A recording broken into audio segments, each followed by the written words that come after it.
नमस्कार दोस्तों, स्वागत है आपका मेरी यूट्यूब चैनल पे। आज की शुरुआत कर रहे हैं हम इम्पोर्टेंट टॉपिक बिजनेस फाइनेंस से। बिजनेस फाइनेंस जो टॉपिक है वो 11th कॉमर्स की क्लास से लेके आपका अगर नेट जेआरएफ की तैयारी कर रहे हो तो उसके लिए एक इम्पोर्टेंट टॉपिक है। इसमें हम इसकी डेफिनेशन पढ़ेंगे, इसके स्कोप पढ़ेंगे, इसके सोर्सेज पढ़ेंगे। ये सारी चीज़ें हम इस वीडियो में पढ़ेंगे। चलो तो स्टार्ट करते हैं। बिजनेस फाइनेंस क्या होता है, सबसे पहले देखते हैं हम इसकी डेफिनेशन। डेफिनेशन क्या होती है? Finance is a management of money and financial resource. Finance की डेफिनेशन होती है कि इसको मैनेज करना मनी को और फाइनेंशियल रिसोर्स को, यानी कि हम कहाँ से हमें पैसा उपलब्ध हो सकता है और उस मनी को हम कहाँ कहाँ पे यूज कर सकते हैं। ये जो आपकी डेफिनेशन है वो फाइनेंस की डेफिनेशन होती है। आगे इसका हिस्टोरिकल बैकग्राउंड क्या होता है, इसको 20वीं शताब्दी में स्टार्ट किया गया था। अगर आपको ईयर याद करना है तो इसकी शुरुआत 1890 में स्टार्ट हुई थी। ठीक है, इसके बाद में हम पढ़ेंगे कि इसका रिलेशन क्या है इकोनॉमिक्स में। आप सबको पता है कि इकोनॉमिक्स के अकॉर्डिंग हमारे जो साधन है, अर्थव्यवस्था के जो साधन है वो दुर्लभ है, यानी कि बहुत कम साधन है हमारे पास और उनका उचित उपयोग करना। ये रिलेशन बताता है कि जो हमारे पास दुर्लभ साधन है उनका हम कहाँ से कितना अच्छे से और कितना अच्छा उपयोग कर सकते हैं, उनका यूज कर सकते हैं। ये हमारे को रिलेशन बताते हैं। ठीक है, इसके बाद में इसकी डेफिनेशन दी गई है, ये आप पढ़ सकते हो। नेक्स्ट इसका टॉपिक है, इसकी टू जो है वो की है। इसकी जो मेन की आप बोलते हो ना इसकी फाइनेंस की, तो वो दो की है इसकी। इसमें एक तो फर्स्ट है आपकी धन, कि आप मनी को कहाँ कहाँ से प्राप्त करते हो। सेकंड है आपका इन्वेस्टमेंट फंड, यानी कि जो इन्वेस्टमेंट है आपको, जो हमारे पास पैसा है हम उसको कहाँ कहाँ पे लगा सकते हैं जिससे हमें अच्छी रिटर्न मिले। फर्स्ट है फाइनेंशियल फंक्शन, इसको फाइनेंशियल फंक्शन या फाइनेंशियल डिसीजन बोलते हैं।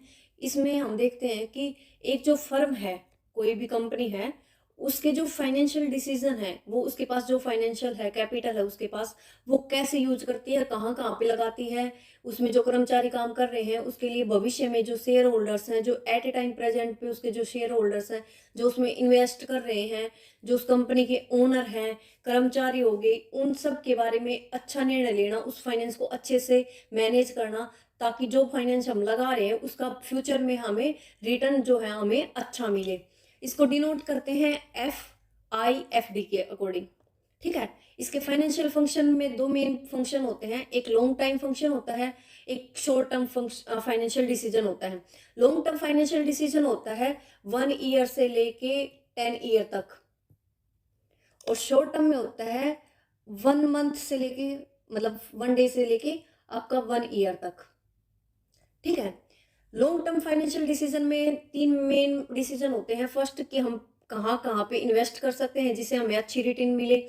फाइनेंशियल डिसीजन, इसमें हम जो हमारे पास कैपिटल है उसको हम किस मोटिव में लगाएं, किस जो ऑब्जेक्टिव है उसको पूरा करने में लगाएं।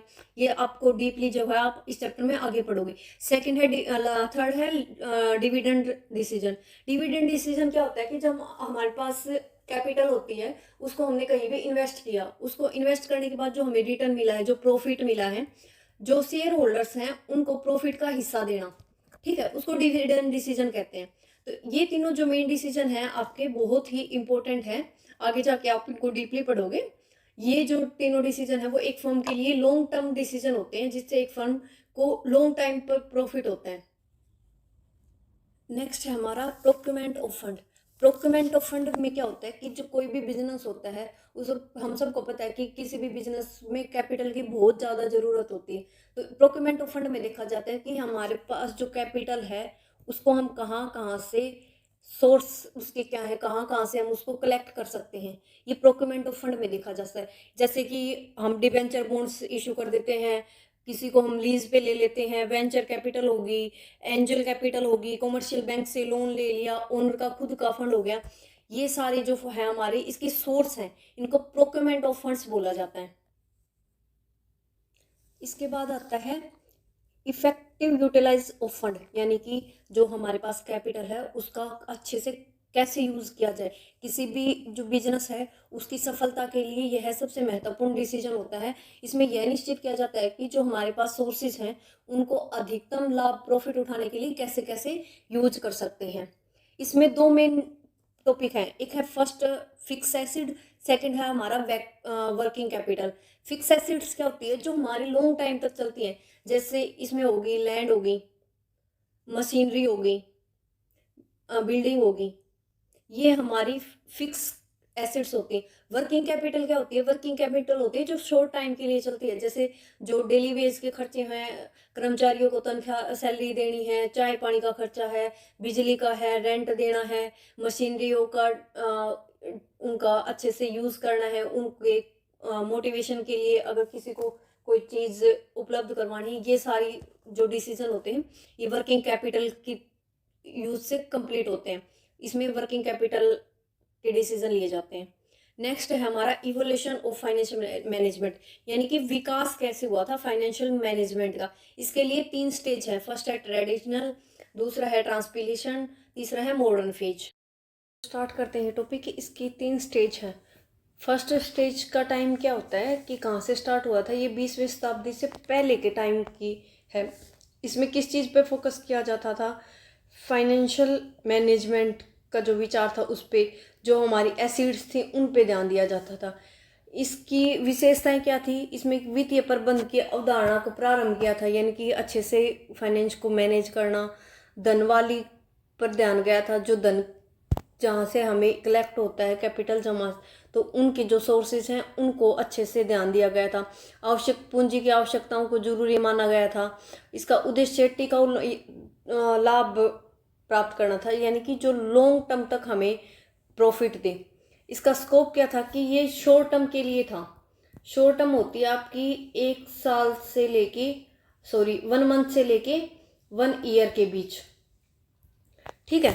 सेकंड का जो टाइम था, सेकंड फेज का टाइम था 20वीं शताब्दी के मध्य में, ठीक है। इसमें किस चीज़ पे ध्यान दिया गया था, इसका जो फोकस था वित्तीय निर्णय पर दिया गया था। जो वित्तीय प्रबंध के निर्णय हैं इसमें तो विचार किया गया था कि कहाँ कहाँ से आप कलेक्ट कर सकते हो। इस पर डिसीजन लिए गए थे कि उनके सामने कौन कौन सी चुनौतियाँ आती हैं, उनका समाधान कैसे करते हैं, ठीक है। नेक्स्ट इसकी करेक्टर्स किसका है, वित्तीय विश्लेषण योजनाओं पर नियंत्रण किया गया था, यानी कि जो हमने प्लानिंग की थी उन पे प्लानिंग, जो डिसीजन लिए थे, एनालिसिस की थी, उनके लिए प्लानिंग की, उनके लिए कंट्रोल किया। सेकंड, वित्तीय निर्णय लेने के लिए प्रक्रिया की, यानी कि जो डिसीजन लिया है उसको प्रोसेस किया गया। नेक्स्ट है व्यावसायिक संगठनों के रूप में, यानी कि जो हमारे बिजनेस ऑर्गेनाइजेशन थी उनमें किस चीज़ की आवश्यकता है, उनको कैसे अच्छे से चलाया जाता है, उनके सामने कौन कौन सी वैज्ञानिक समस्या आ रही हैं, इन सब पर ध्यान दिया गया था, ठीक है। इसका टाइम पीरियड क्या था, मध्य अवधिकालीन, यानी कि आपकी 1 साल से लेके 5 साल के बीच में, ठीक है। थर्ड है हमारा मॉडर्न फेज, इसमें 20वीं शताब्दी के मध्य से लेके एट प्रेजेंट तक का जो टाइम चल रहा है वो कैलकुलेट किया जाता है। इसमें मेन फोकस किया गया था वित्तीय प्रबंध का विस्तार, यानी कि जो हमने डिसीजन लिया था उसको लंबा चलाने के लिए उसका आगे से आगे विस्तार करना, उसका विकास करना, अच्छे से प्लानिंग करना, अच्छे से उनके रणनीतियाँ बनाना, उनके जो अच्छे डिसीजन हैं उन पर ध्यान किया गया था। इसके क्या लाभ प्राप्त हुए थे, यानी कि कुल लाभारी पूंजी बजटिंग, कोऑपरेटिव प्रबंधक, अच्छा मूल्य मिला था, निर्णय लेने में सहायक था, अच्छे मॉडल का जो सिद्धांत है वो उसका विकास हुआ था, वो सिद्धांत हमारे साथ, जिससे रिस्क कम हुआ था। जो हमारी रणनीति वित्त अभियान था उसको बढ़ाया दिया गया था। इसका टाइम था लॉन्ग टाइम तक, यानी कि 5 ईयर से लेके लॉन्ग टर्म तक, ठीक है। नेक्स्ट हमारा टॉपिक है ऑब्जेक्टिव ऑफ फाइनेंशियल डिसीजन। इसके 2 डिसीजन होते हैं हमारे मेन। फर्स्ट, एक बिजनेस कंपनी के लिए फर्स्ट होता है प्रॉफिट मैक्सिमाइजेशन, सेकंड होता है वैल्यू मैक्सिमाइजेशन। प्रॉफिट मैक्सिमाइजेशन में क्या होता है, प्रॉफिट मैक्सिमाइजेशन में क्या होता है, आर्थिक सिद्धांत के आधार पर, यानी कि जो हमारी थ्योरी हैं उनके आधार पर डिसीजन लिया जाता है कि एक जो बिजनेस है उसको अधिकतम लाभ प्राप्त हो, यानी कि ज़्यादा से ज़्यादा प्रॉफिट हो इसमें, ठीक है, ज़्यादा से ज़्यादा प्रॉफिट हो। इसमें कैसे प्रॉफिट हो सकता है, जो हम इनपुट डाल रहे हैं उसको ज़्यादा से ज़्यादा आउटपुट लेना, जो इनपुट डाली है उसको अच्छे से डिसीजन करके आउटपुट प्राप्त करना, किसी भी दिए गए आउट पर न्यूनतम इनपुट का प्रयोग करना, नेक्स्ट है लंबी अवधि के लिए अधिकतम लाभ कमाना, यानी कि लॉन्ग टर्म के लिए जो हमें प्रॉफिट चाहिए, ना कि हमें शॉर्ट टर्म के लिए। ठीक है। वेल्थ मैक्सिमाइजेशन में क्या होता है, इसमें मूल्य सर्जन होता है, यानी कि हमें वैल्यू कमानी है, हमें अपना नाम कमाना है, ना कि हमें प्रॉफिट के पीछे भागना है। ठीक है। जो हमारे इन्वेस्टमेंट का जो डिसीजन है वो अच्छा हो, हम लॉन्ग टर्म तक, जैसे कोई भी ब्रांड है, अब आप देख सकते हो कि किसी भी कंपनी का हम जाते हैं तो उसके ब्रांड के नाम से ही उस चीज़ को देख लेते हैं कि ये अच्छी है या नहीं है, तो उसकी एक वैल्यू है, जो उस ब्रांड की जो वैल्यू होती है वो इसमें उसको कलेक्ट किया जाता है। शेयरधारकों की संपत्ति में अधिकतम वृद्धि सुनिश्चित करना, जो हमारे शेयर होल्डर्स हैं उनकी एसेट्स लगातार बढ़ती रहे। बाजार वैल्यू में इसे कैसे कैलकुलेट किया जाता है, MVE इजिकल टू MVD, इसको ऐसे डिनोट किया जाता है। ठीक है। नेक्स्ट है इसमें अपना रेट रिटर्न ट्रेड ऑफ। इसमें क्या होता है कि किसी भी एक संसाधन को यूज़ करने के लिए हमें दूसरे को छोड़ना पड़ता है। मान लो कि एक लैंड है, एक किसान है, फार्मर है, उसके पास 1 एकड़ लैंड है, तो उसमें वो कुछ भी उगा सकता है, वीट भी उगा सकता है, राइस भी उगा सकता है। अब ये उसको डिसीजन लेना है कि वो वीट उगाएगा तो उसको राइस छोड़ना पड़ेगा। तो इसका मेन मीनिंग यही है rate of return trade off का, कि एक चीज़ को लाभ कमाने के लिए, यानी कि एक संसाधन का लाभ उठाने के लिए सेकंड ऑप्शन को छोड़ना, ये आपका rate of return trade off कहलाता है। नेक्स्ट टॉपिक है अपना स्कोप ऑफ फाइनेंशियल मैनेजमेंट, जो हमने पीछे पढ़ा था, अब उनको हम डीपली पढ़ेंगे। इसमें 3 मेन डिसीजन होते हैं। फर्स्ट होता है इन्वेस्टमेंट डिसीजन, सेकंड है फाइनेंशिंग डिसीजन, थर्ड है हमारा डिविडेंड डिसीजन। इसकी डेफिनेशन हमने पीछे पढ़ ली थी, अब पढ़ते हैं हम इन्वेस्टमेंट डिसीजन। इसमें यह निर्धारित करता है कि जो हमारा कैपिटल है कहाँ और कितना निवेश करना है, तथा फर्म की संपत्ति को अधिकतम करने के लक्ष्य से, यानी कि हमारी एसेट्स को बढ़ाने के लिए इन्वेस्टमेंट जो हमारे पास कैपिटल है हमको कहाँ लगानी है और कितनी अमाउंट में लगानी है। इसके लिए 2 ऑब्जेक्टिव होते हैं। सतत विकास चुनने के लिए निवेश का ऑप्शन होता है, सेकंड होता है पूंजी स्तर के लिए निवेश, यानी एक तो कैपिटल को बढ़ाने के लिए, किसी कार्य का निर्धारण करने के लिए, उसकी प्लानिंग करने के लिए उसमें लगाएं, या हमें लॉन्ग टर्म तक किसी कंपनी या फर्म का विकास करना है, उसको हम डिसीजन चुने। इसमें क्या होता है, पूंजी स्तर वाले में पूंजी बजट लाभदायक या व्यवहारिक परियोजना जो योजना होती है उनका चयन करने में मदद मिलती है। सेकंड, हमारी जो कार्यशील पूंजी होती है उसको सुनिश्चित करने में सहायता मिलती है कि हम उसको कैसे कहाँ पे कलेक्ट कर सकते हैं, कितनी अमाउंट में लगा सकते हैं। नेक्स्ट है हमारा फाइनेंशियल डिसीजन। फाइनेंशियल डिसीजन में फर्म जो होती है यह देखती है कि जो उसकी पूंजी संरचना है, यानी कि उसको कैपिटल कहाँ से मिलती है, या तो वो ऋण लेती है या इक्विटी से होती है, या फिर कुछ इक्विटी होते हैं, कुछ डेब्ट होता है, उनको निर्धारित करते हैं। इसका उद्देश्य क्या होता है कि पूंजी की लागत को कम करना है, यानी कि जब हम इन सब से कैपिटल परचेज करते हैं तो इनके बदले में हमें ऋण देना पड़ता है। अगर हम किसी कंपनी से लोन लेते हैं तो उसको भी तो वापस रिटर्न देते हैं ना, पेमेंट ऊपर एक्स्ट्रा इंटरेस्ट देते हैं। तो डेप्ट को तो इंटरेस्ट देना पड़ता है, डिबेंचर होल्डर को तो, इक्विटी को हमें इक्विटी शेयर होल्डर को हमें डिविडेंड देना पड़ता है, और मिक्स जो होता है उसके लिए हम इंटरेस्ट देते हैं। इसके स्रोत कहाँ कहाँ से हैं, एक तो इसके आंतरिक स्रोत होते हैं, एक इसके बाहरी स्रोत होते हैं। आंतरिक स्रोत में क्या होता है कि आप ओनर की खुद की जो एक फर्म है उसका मालिक है, उसकी खुद का फंड हो गया। सेकंड, आपकी शेयर कैपिटल होगी, वहाँ से आप प्राप्त कर सकते हो। ठीक है। बाहरी स्रोत में क्या होता है, बोरोवन फंड हो सकते हैं, लोन्स हो सकते हैं, डिबेंचर हो सकते हैं। ठीक है। विभिन्न जो स्रोत होते हैं ये लॉन्ग टाइम और शॉर्ट टाइम के लिए उपलब्ध करवाते हैं, और इनमें रिस्क भी ज़्यादा होती है। इक्विटी पूंजी में वापसी, यानी कि जो हमने इक्विटी शेयर होल्डर से ली है उनको लाभांश और पूंजी वापस तो देनी पड़ती है। तो उन सब का ये डिसीजन सोच समझ कर डिसीजन लिया जाता है कि फाइनेंस को जो हमारे पास जो कैपिटल है उसको हम कहाँ से परचेज करें, जो हम डेप्ट से लें, इक्विटी से लें, ये या मिक्स लें, या किसी चीज़ से लोन, बैंक वगैरह से लोन लें, कमर्शियल बैंक से लोन लें, या ओनर की खुद की कैपिटल हो, ये सब चीज़ें हम फाइनेंशियल डिसीजन में देखते हैं। थर्ड है हमारा डिविडेंड डिसीजन। डिविडेंड डिसीजन में क्या देखा जाता है, यह निर्णय लिया जाता है कि जो हमारे पास शेयर होल्डर्स हैं उनको लाभांश किस रूप में वितरित किया जाए, यानी कि या तो उनको जो हमारे पास प्रॉफिट हुआ है वो सारा उनको लाभांश डिविडेंड के रूप में उनको दे दें वापस, या भविष्य के लिए कुछ बचा के रखें, यानी कि भविष्य में भी तो हमें जरूरत पड़ सकती है, रिस्क होता है ना कि फ्यूचर में कुछ भी हो सकती है, अचानक से कोई लॉस हो गया, तो अगर हमारे पास पैसे हैं तो हम उसमें यूज़ करके उस चीज़ की भरपाई कर सकते हैं।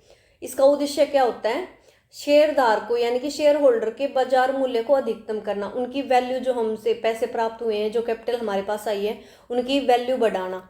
लाभांश तरलता को घटाता है लेकिन शेयर की कीमत पर नकारात्मक प्रभाव डालता है, यानी कि लिक्विडिटी को बढ़ा देता है, यानी कि अगर उसको हम डिविडेंड ज़्यादा दे देंगे तो हमारे पास कैपिटल कम हो जाएगी, लेकिन जो उसकी शेयर की वैल्यू है उस पर कोई नेगेटिव इफेक्ट नहीं पड़ेगा, उसकी वैल्यू बढ़ जाएगी। इसका मुख्य सिद्धांत ये है।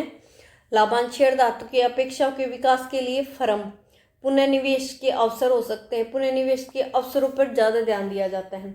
ओवरऑल में स्कोप क्या होते हैं इसके, वित्तीय निर्णयों में संतुलन बनाना, संस्था अपनी वित्तीय स्थिति व विकास सुनिश्चित करती है, यानी कि सबसे पहले इन तीनों डिसीजन में बैलेंस बना के चलती है, जिससे उसकी जो फाइनेंशियल डिसीजन है उससे और भी स्ट्रॉन्ग होके फ्यूचर में उसका विकास हो सके, उसको आगे से आगे कंपनी को बढ़ाया जा सके। नेक्स्ट टॉपिक हमारा function of financial management decision, जो हमने पीछे जिनका नाम पढ़ा था, अब उनको हम डीपली पढ़ेंगे। इनके फंक्शन क्या हैं, इन्वेस्टमेंट डिसीजन, फाइनेंशियल डिसीजन और डिविडेंड डिसीजन। इन्वेस्टमेंट डिसीजन में आता है capital budgeting, working capital, finance में आता है cost of capital, capital structure decision और लिवरेज। डिविडेंड में आता है डिविडेंड पॉलिसी, रिटर्न अर्न। इनके फंक्शन क्या होते हैं, एक एक करके अब हम इनके फंक्शन पढ़ेंगे। इसका फर्स्ट है डिटरमाइनिंग फाइनेंशियल नीड, जो हमारे पास कैपिटल है, जो लॉन्ग टर्म कैपिटल है, वर्किंग कैपिटल, जैसे भी उनके उद्देश्य जो होते हैं उनको कहाँ से हम कहाँ पे आवश्यकता है, यानी कि लॉन्ग जो टर्म कैपिटल है उसको हम कहाँ पे यूज़ करेंगे और वर्किंग कैपिटल को कहाँ पे यूज़ करेंगे, ये चीज़ उसकी नीड देखी जाती है कि वर्किंग कैपिटल कितनी चाहिए हमें और लॉन्ग टाइम कैपिटल कितनी चाहिए। ठीक है, नेक्स्ट है कि सोर्स ऑफ फंड, यानी कि जो हमारे सोर्सेज हैं, फंड हमें जहाँ से कलेक्ट करना, कैपिटल कलेक्ट करनी, वो कहाँ से कर सकते हैं। एक आंतरिक इंटरनल होता है, एक एक्सटर्नल होता है, तो इन दोनों की जो लागत होती है, कॉस्ट होती है, उसके आधार पर चुना जाता है। नेक्स्ट है हमारा फाइनेंशियल एनालिसिस। फाइनेंशियल एनालिसिस में क्या देखा जाता है कि जो हमारी वित्तीय डिसीजन है, फाइनेंशियल डिसीजन है, उनकी व्याख्या, उसमें जो अनुपात होते हैं, यानी कि तरलता कितनी है, मतलब लिक्विडिटी हमारे पास कैश है या नहीं है, उससे हमें लाभ हो रहा है या नहीं हो रहा है, फ्यूचर में हम विकास कर सकते हैं या नहीं कर सकते, ये जो डिसीजन है उसका जो एनालिसिस करते हैं वो फाइनेंशियल एनालिसिस होता है। ये एक फर्म के वित्तीय डिसीजन जो है उसमें बहुत ज़्यादा इम्पोर्टेंट होता है, उसमें हमारे डिसीजन लेने में बहुत ज़्यादा मदद करता है। नेक्स्ट हमारा ऑप्टिकल कैपिटल स्ट्रक्चर, यानी कि सर्वोत्तम पूंजी संरचना। इसमें हमें देखा जाता है कि सबसे पहले हमें इक्विटी से कैपिटल ले सकते हैं, डिबेंचर से ले सकते हैं, या हमें किसी कंपनी से लोन लेना है, या कमर्शियल बैंक वगैरह होते हैं उनसे लोन लेना है। इसमें हम देखते हैं कि हम कैपिटल कहाँ से ले सकते हैं।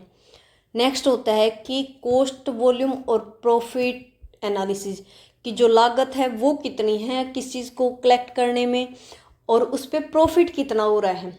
ठीक है, इसमें यह निश्चित किया जाता है कि जो कुल राजस्व, परिवर्तनशील और स्थिर लागतें, यानी कि जो हमारी टोटल वेरिएबल कॉस्ट है और जो फिक्स्ड कॉस्ट है, उन दोनों को कवर करता है। यानी कि हम देखते हो ना आपकी ब्रेक गिवन पॉइंट, जहाँ पे नो लॉस और नो प्रॉफिट होता है, तो ये देखा जाता है कि हम किस कॉस्ट, मतलब कैपिटल को परचेज करने में कितनी तो कॉस्ट आ रही है, टोटल कॉस्ट कितनी आ रही है और फिक्स कॉस्ट कितनी आ रही है, तो उन दोनों को एनालिसिस करके ब्रेक गिवन पॉइंट पे निर्धारित करके और उसका लाभ का डिसीजन देखा जाता है। नेक्स्ट है हमारा प्लानिंग प्रॉफिट एंड कंट्रोल।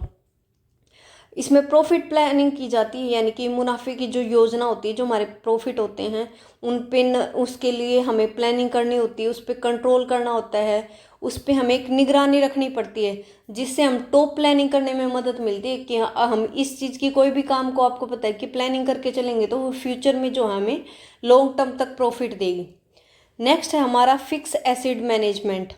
इसमें क्या करते हैं, जो लॉन्ग टाइम की हमारी जो एसिड्स होते हैं उनको ध्यान में रख के डिसीजन लिया जाता है, क्योंकि कोई फिक्स एसिड है, उनकी जो कैपिटल है, जो उनकी वैल्यू है, उसमें उतार चढ़ाव होता रहता है। अब ये तो है नहीं कि हम कोई कंपनी आज स्टार्ट कर रहे हैं, उसमें कोई मशीनरी लगा दी हमने 5 लाख रुपए की, अब उस मशीन को हम हर साल चेंज करते रहेंगे। तो इसमें फिक्स एसिड मैनेजमेंट यही होता है कि जो कोई भी हम कैपिटल किसी भी फिक्स या जो बड़ी कैपिटल लगा रहे हैं, जो लॉन्ग टाइम तक हमें प्रॉफिट देगी, जो एसिड्स हमारी जैसे लैंड होगी, मशीनरी होगी, उन सब की वैल्यू तो ऊपर नीचे होती रहती है, लेकिन उनका अच्छा से डिसीजन लेना ताकि उसको बार बार चेंज ना करना पड़े और वो हमें लॉन्ग टाइम तक प्रॉफिट दें।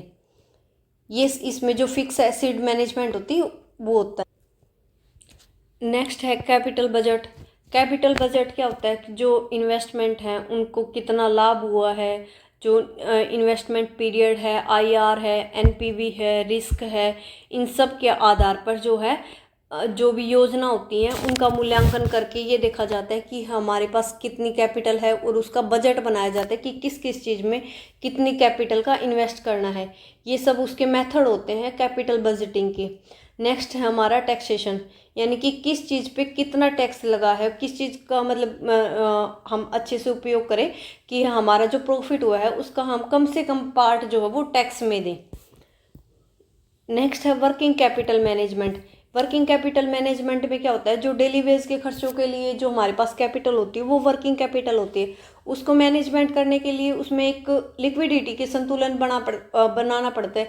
ना कि हमारे पास ज़्यादा कैश होना चाहिए और ना ही हमारे पास इतना कम कैश होना चाहिए कि हम उसके जो डेली वेज के खर्चे हैं हमारे पास उनको हम पूरा ना कर पाए। तो उन दोनों में जो हमारी जो करंट एसिड्स हैं और करंट लाइबिलिटी हैं उन दोनों में बैलेंस बना के चलना होता है इसमें, ताकि हम जो हमारे लोग हमारे पैसे मांग रहे हैं हम उनको भी टाइम पे दे सकें और जो हमारी एसिड्स हैं जिनसे हमें लेना है हम उनसे टाइम पे लेके और उन दोनों में बैलेंस बना चुके। नेक्स्ट एंड लास्ट है हमारी डिविडेंड पॉलिसी। इसमें डिविडेंड पॉलिसी में क्या होता है कि जो हम शेयर होल्डर्स हैं उनको कितना डिविडेंड देना है, जो हमारे पास प्रॉफिट हुआ है उसका डिविडेंड हम कंप्लीट डिविडेंड उनको दे दें, जो प्रॉफिट है उनका सारा हिस्सा डिविडेंड के रूप में वितरित कर दें, या कुछ फ्यूचर के लिए भी सेव करके रखें जिससे जो हमारी कंपनी है वो आगे हम उसका विकास कर सकें। ये जो थे हमारे फंक्शन थे फाइनेंशियल मैनेजमेंट, जो डिसीजन थे हमारे, इन्वेस्टमेंट होगी, फाइनेंशियल डिसीजन हो गए या डिविडेंड हो गया, इन सब को ध्यान में रख के हमें जो बेस्ट डिसीजन होता है कैपिटल के लिए वो लेना पड़ता है। नेक्स्ट हमारा टॉपिक है principle of profit and wealth maximisation. Profit maximisation में हमने बताया था कि लाभ यानी कि ज़्यादा से ज़्यादा प्रॉफिट और लॉन्ग टर्म के लिए। चलो इसको पढ़ते हैं। किसी फर्म के दीर्घकालीन उद्देश्य में एक है, यानी कि प्रॉफिट मैक्सिमाइजेशन क्या होता है, किसी भी जो फर्म है या कंपनी है उसका मेन मोटिव होता है प्रॉफिट कमाना, ठीक है। उसका लॉन्ग टाइम डिसीजन होता है कि हमें लगातार प्रॉफिट हो। यह अधिकतम आय वितरण में परिलक्षित होता है। यदि वृद्धि होती है तो लाभ लगातार बढ़ता रहता है और फर्म कुशलतापूर्वक से कार्य करती है। अगर हमारे पास प्रॉफिट ज़्यादा होगा, अच्छा काम करेंगे तो प्रॉफिट ज़्यादा होगा, जिससे जो हमारी फर्म है वो लगातार अच्छा काम करेगी और उसकी कार्य कुशलता में वृद्धि होती रहेगी, ठीक है। और अगर घाटा होगा तो उसका जो वित्तीय डिसीजन है वो गलत हो जाएगा कि उसने गलत टाइम पे इन्वेस्टमेंट की है, गलत चीज़ों में इन्वेस्टमेंट की है, उसने गलत डिसीजन लिए हैं। तो इसमें प्रॉफिट मैक्सिमाइजेशन में बहुत ही ज़्यादा सोच समझ के हमें डिसीजन लेना पड़ता है, ठीक है। इसके मेन उद्देश्य क्या होते हैं कि लगातार एक तो लाभ होता रहे, ठीक है, जो ज़्यादा से ज़्यादा लाभ हो। दूसरा यह दीर्घकालीन सुरक्षा प्रदान करता है कि हमारे पास प्रॉफिट होगा तो हम लॉन्ग टाइम तक मार्केट में सर्वाइव कर सकते हैं, ठीक है। इसके लाभ क्या होते हैं, एडवांटेजेस क्या होती हैं।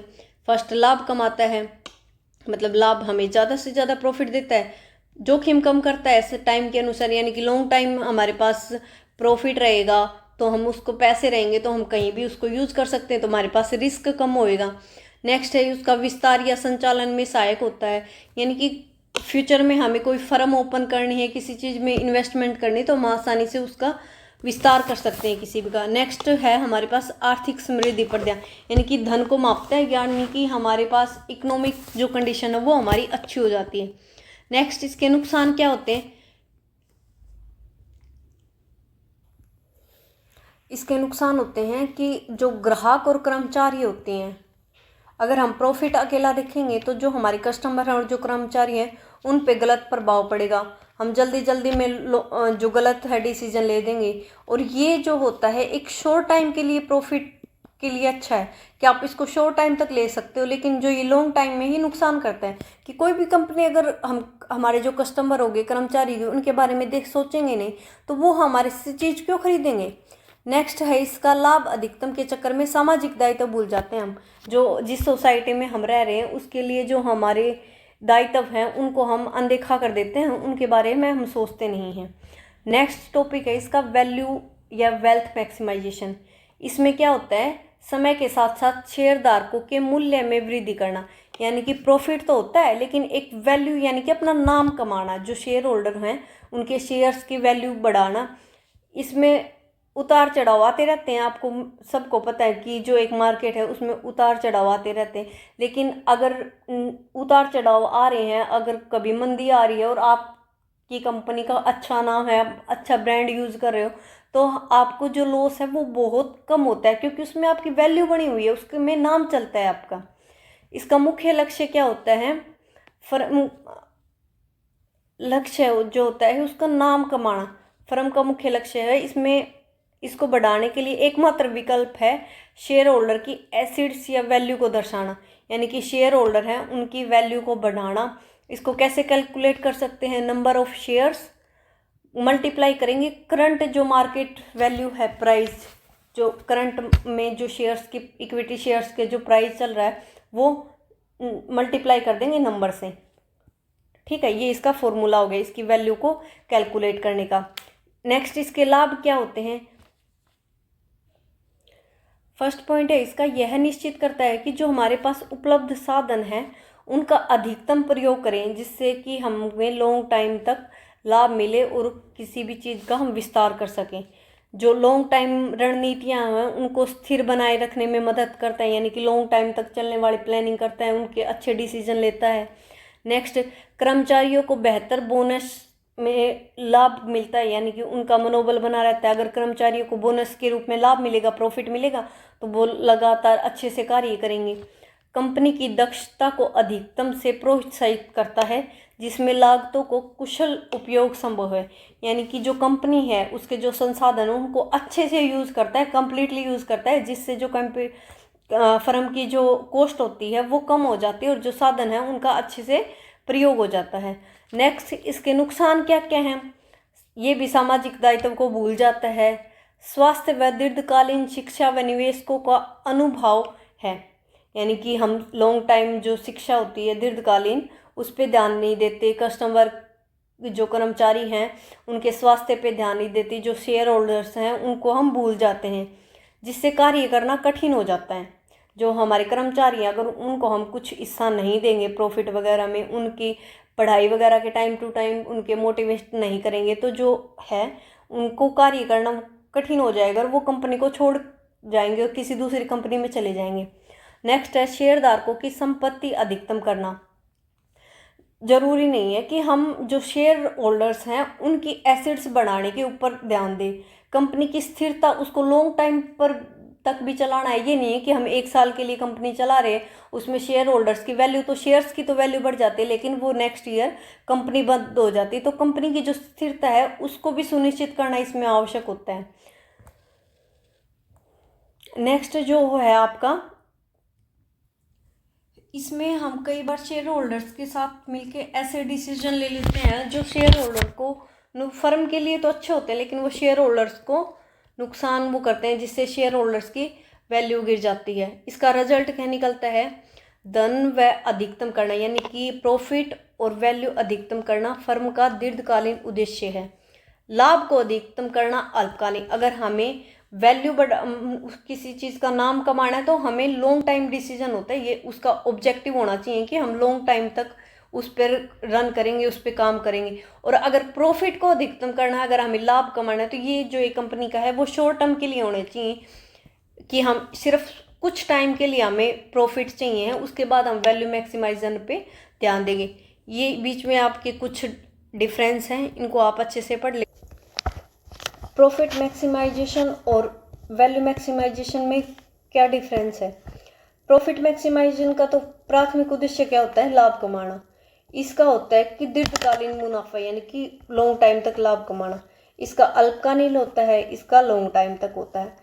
इसमें नगद प्रवाह में वृद्धि होती है और लाभ पर ध्यान दिया जाता है। इसमें नकदी पर ध्यान दिया जाता है, जो उसकी तरलता है, उसके वित्तीय स्वास्थ्य पर ध्यान दिया जाता है। इसमें जोखिम कम होता है, इसमें जोखिम पर विचार करता है, यानी कि जोखिम ज़्यादा हो सकता है इसमें। ये समय पर ध्यान नहीं देता, और जो ये है टाइम पर ध्यान देता है, क्योंकि लॉन्ग टाइम के लिए डिसीजन होता है और ये शॉर्ट टाइम के लिए डिसीजन होता है। नेक्स्ट है, इसका केवल तत्कालीन लाभ अर्जित करने पे ध्यान होता है, और ये जो है मुनाफा लॉन्ग टाइम तक चलता है। जो किसी चीज़ की वैल्यू, शेयर होल्डर की वैल्यू है, उसको लॉन्ग टाइम तक चलाना। इसका जो लाभ होते हैं उसका समय पर भुगतान नहीं करते। इनका लाभों का जो प्रॉफिट होता है उनको टाइम टू टाइम पेमेंट होती रहती है। इसमें शेयरधारकों को लाभ नहीं होता, इसमें शेयर होल्डर्स को लाभ होता है। इसमें बाजार मूल्य पर विचार नहीं किया जाता, इसमें बाजार मूल्य पे विचार किया जाता है। ये शॉर्ट टाइम है, ये लॉन्ग टाइम है। ये जो हमारा सोशल है, जो हमारा कल्चर है, उसका शोषण करता है, यानी कि जो सोसाइटी है हमारी, उसके ऊपर ज़्यादा ध्यान नहीं देता, ये सोसाइटी के ऊपर ज़्यादा ध्यान देता है। इसमें लाभों का वितरण न्यूनतम होता है, यानी कि जो प्रॉफिट होता है, जो कंप्लीट प्रॉफिट है, वो कंपनी अपने खुद के पास रखती है। और इसमें जितना भी जो प्रॉफिट होता है, जो हमारे आसपास की सोसाइटी होती है उसमें भी लगाया जाता है, उसमें कुछ हेल्प कर दी जाती है। इसमें शेयर होल्डर को भी प्रॉफिट में से हिस्सा दिया जाता है, कर्मचारियों को भी हिस्सा दिया जाता है, उनकी अच्छी सैलरी दे देते हैं, उसमें सैलरी में बढ़ा देते हैं। ये दोनों इसके डिफरेंस है इसमें।